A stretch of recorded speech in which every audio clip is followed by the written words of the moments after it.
Hey guys, welcome back to Liturgy with Lily, where we are striving to build holy disciples, holy families, and holy vocations here within our parishes of St. Nicholas and Holy Family.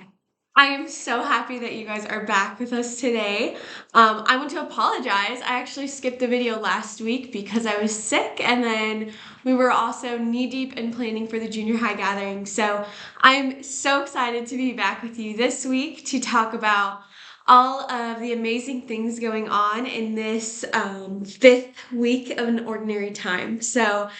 Well, first of all, I want to thank all of our volunteers. I know a lot of them watch the Liturgy with Lily videos. So, our high school and our adult volunteers, thank you guys so much for spending time with us last Sunday, putting on a deanery-wide event. I think we can say that the event was a huge success. I think the kids had a wonderful time, and we've received some really great feedback. So, thank you for taking the time out of your busy schedules to be with us last Sunday. So, we're going to begin. Like I said, this is the fifth week in ordinary time already. We are quickly approaching Lent. But while we're in ordinary time, let's just soak it in. Because there's a lot of great stuff happening this week. So, this coming Sunday, we have the gospel is from Matthew, and it's chapter 5, verses 13 to 16. So, we're going to read that together. This section of Matthew is titled Salt and Light. So, chapter 13. Or, sorry, chapter 5, verse 13.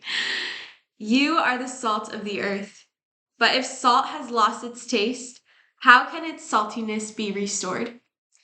It is no longer good for anything, but is thrown out and trampled underfoot.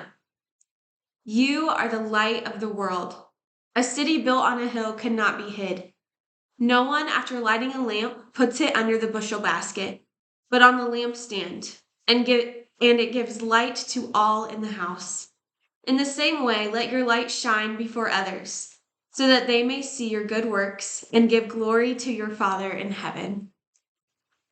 I love that one, especially verses, I think it's 14 to 16, talk about you are the light of the world.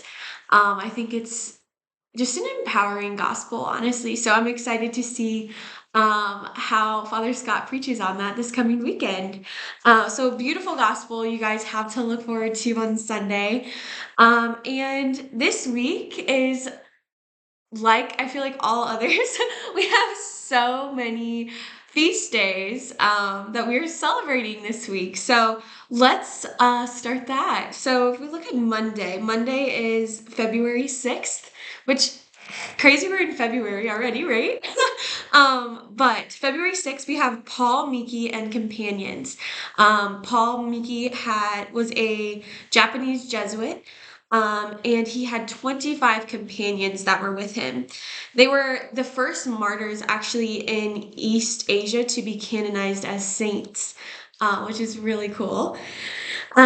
Basically, in their story, they talk about how their death was very prominent because they were actually raised on crosses in the same way that Jesus was. And the guards and the people that were persecuting them were astounded at the fact that St. Paul Miki and his companions were like glorifying God and were so grateful that they had the honor of dying in the same way that Jesus did. And they were just like, these guards were like taken aback. These soldiers were taken aback by their joy in dying for the Catholic faith. So these St. Paul and his companions were raised on crosses and then stabbed to death in Nagasaki, Japan. And this was back in 1597. So a while back, but some really wonderful saints. They have a great story. So if you're interested in that, check them out. And if you go to Mass on Monday, you'll likely get to hear about St. Paul Miki and his companions. And then on Wednesday, February 8th, we have Saint Josephine Bakhita. She lived from 1868 to the year 1947. She is one of our more, I would say, well-known, relatively relatively recent saints. And she has an amazing, amazing story. So if you're not familiar with her story, I'm gonna give you a few tidbits today, but check her out. She's amazing. So Josephine was a Sudanese girl that was sold into slavery, and eventually she was sold into slavery in Italy, and she served as a nanny for a family, and was eventually sent to the Canossian Sisters of the Institute of Catechumens in Venice. And it was there that she was baptized, and she eventually joined their community. Um, and yeah, her story is just one of amazing conversion.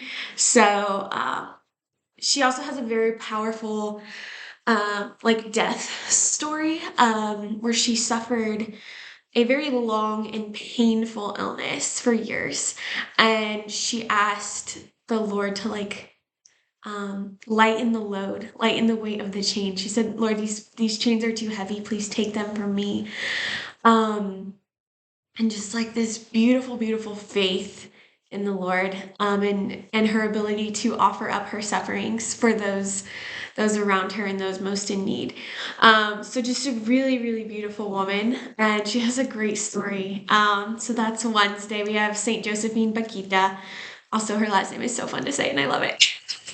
And then on Friday, February 10th, we have Saint Scholastica. Now, Saint Scholastica lived a long time ago, back in the year 4. She was born in 480 and she died in the year 547.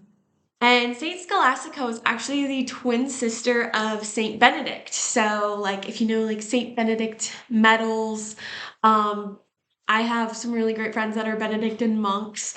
Okay, so Saint Benedict, it's actually his twin sister, Saint Scholastica. She actually founded a community of nuns with the help of her brother, and devoted her entire life to seeking and serving God. Um, so she also has a very, very interesting story towards the end of her life, where she invited her brother, Saint Benedict, to come over and visit her convent, and he was staying at the nearby Benedictine monastery, or like monastery that he was staying at. And she asked him to come visit her, and he came and visited, and he was going to leave, and she said, "Brother, just stay with me for a bit longer." And he was like, "No, I have to get back to my brothers." And so she actually said a prayer that the Lord would keep her brother there. And very soon after, a storm kind of like blew in and made it impossible for Saint Benedict to travel back to his monastery. And he kind of, in the story, it talks about how he was like, "Sister, like, what did you do?" And she was like, "Hey, you were gonna leave, so I just asked God to like help you stay." And the two spent the entire night talking about their faith and theology and like deeper meanings of life, and what they thought heaven would be like, and just like some really beautiful things. And literally just a week later, less than a week later, I believe, Saint Scholastica died. And tradition actually holds that her soul ascended to heaven in the form of a dove. And Saint Benedict like witnessed this and asked that her body be brought to the monastery. So she is actually buried right next to her brother, Saint Benedict, which is very, very cool. So beautiful, beautiful story of Saint Scholastica. Again, she lived back in the day, but sad, beautiful faith that transfers no matter what time we're in, right? So really beautiful. That's on Friday. And then on Saturday, February 11th, we have Our Lady of Lourdes. So if you're not familiar, I'll give just a little bit of background on this apparition. So the Blessed Virgin Mary appeared to Saint Bernadette. Well, now Saint Bernadette. She was just Bernadette before. But Saint Bernadette 18 times in the year 1858. Uh, Basically, in this apparition, Mary announces, "I am the Immaculate Conception." And the overarching message of Lourdes is this call to personal conversion, prayer, and charity to everyone. So, really, really beautiful. Since these apparitions, and the Catholic Church had to basically approve them and say, okay, this is this is legit. This is an apparition of the Blessed Virgin, and Bernadette eventually is canonized as saint, and all of these amazing things happen.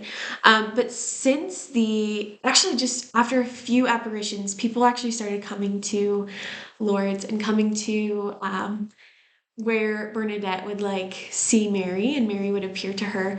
And since then, Lourdes has just become this place of pilgrimage, and many different like cures and conversions have taken place there. It's a very, very special place. And you can read, there's so many books out there, and you can read about like each individual apparition. And Saint Bernadette has some really, really wonderful quotes.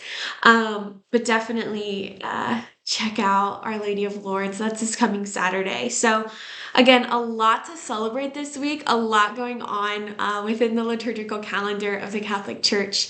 So, thank you for joining us, and thank you for being educated so that we can better enter into liturgy and hopefully allow these feast days and these celebrations in the church to pour into our everyday life, whether that be in your workplace or with your family, and just like your simple interactions in the grocery store, right?